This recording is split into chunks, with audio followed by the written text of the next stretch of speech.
I'm not a Tomb Raider fan per se. And by per se, I mean not at all. I've never paid attention to this series even once. However, I've never been a fan of people taking original source material, labeling it as something it is, and then doing something that it was never supposed to do. I'm sure Melanie Mac's going to have a field day with this one. This is from Bounding Into Comics, and the title of it has something to do with a traditionally straight character being turned into a gay guy in the Netflix TV show regarding Lara Croft. In yet the latest instance of Netflix being Netflix, the premiere of Tomb Raider, The Legend of Lara Croft series has revealed that the streaming giant's new series has sexuality swapped the title heroine's longtime companion, Zip. Created and written by the Witcher Blood Origin staff, writer Tasha Ho, with animated duties being fulfilled by Netflix's Castlevania production house, Powerhouse Animation Studio, this new anime-inspired series serves as a canonical continuation of Crystal Dynamics' previous Tomb Raider video game trilogy, with fans colloquially referred to as taking place in the Survivor timeline. Well, let me stop right there. I should have stopped a little bit earlier. One, to laugh at the word duty. I'm a child. And two, to mention that if anything is being written by anybody who had anything to do with Witcher Blood Origin, it should probably never see the light of day. It's a horrible, horrible rendition of something that the Witcher series was able to do much better in its original book format, and it did terribly, terribly, terribly bad in regards to ratings and views. The only people who watched it were the people who reviewed it and told everyone else how trash it was.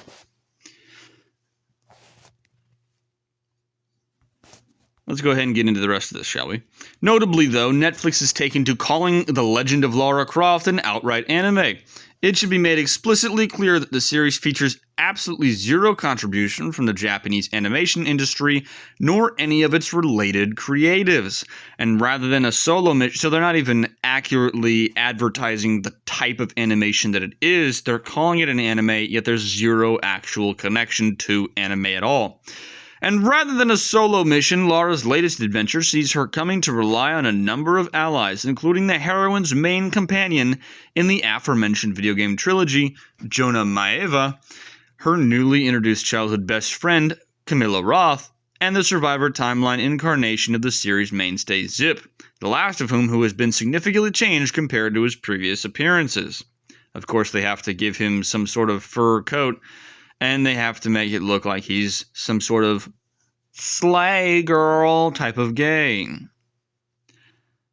With the freaking blue fingernails and everything. Oh my gosh. First introduced in 2000's Tomb Raider Chronicles, the original timeline version of Zip is a computer expert who, thanks to his genius-level aptitude for any and all things electronic, comes to be hired by Lara in order to help her take down his former employer, Von Croy Industries, who fired him after he used company resources to hack into the FBI's personal servers and its world domination-seeking namesake.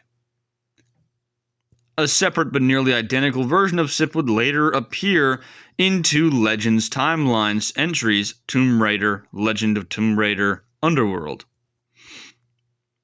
Still back and still a whiz with computers, this version differs from his original counterpart not just in his choice of hairstyle, short dreads over a buzz cut, but also the fact that rather than being a simple hired hand, he now serves as Lara's closest friend and full-time man in the chair.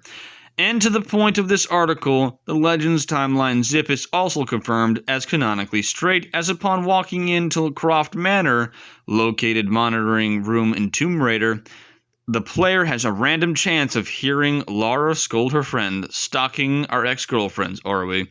To which he positively affirms, "I prefer to call myself a guardian angel." However, the animated series not only portrays Zip as a gay man, but does so in an embarrassingly stereotypical fashion. While still a tech genius and a close friend of Lara's, this new version of the character regularly paints his nails, speaks with a sassy and catty inflection, and at one point upon discovering that the heroine was exploring a dangerous ruin alongside Camilla, excitedly insists, "Is that her? Tell her I say her love her hair." Oh my gosh. So they can't even allow for the actual story of these characters to play out normally. They have to play into the stereotypes, which is an entirely normal thing for them to do nowadays because they have no creativity and they rely entirely on stereotypes to create their characters. Think of it like this. Every black character has to be oppressed. Every gay character has to have that stupid zest. Every woman has to be the most amazing person on the face of the planet. Every white guy is the devil. That's how it always goes. And though the series narrative conversely never draws direct attention to the fact Zip is confirmed as gay in the final season, wherein he can be seen dancing hand in hand with another man at Jonah and Abigail's wedding, teasing Laura that she needs dance lessons as they circle by. Yeah. Oh, there's so many jokes to be made. I'm going to try to keep this as clean as possible. Further, while fans may be wondering why this article does not highlight, much less mention, the supposed lesbian relationship between Laura and Camilla, it is because, contrary to both currently circulating claims on social media and the heavy, let's be honest, deliberate implications of Ho's own writing, the two women are at no point in the series confirmed to have ever shared anything more than a close friendship. I guarantee to you that that's going to change. Everyone's got to be gay and everyone's got to be a woman, or if you're not going to be a woman, you've got to like dick. I mean, that's a harsh way of putting it, but that's essentially exactly what it is. If you're not a woman in a series, they have to make you like men anyways. It's always the same garbage. They take a character who has never done anything to require them to be anything other than straight, and they require that character be made gay. And of course they're doing it to a black guy. A very intelligent, masculine black man has to be turned into the gay on the show.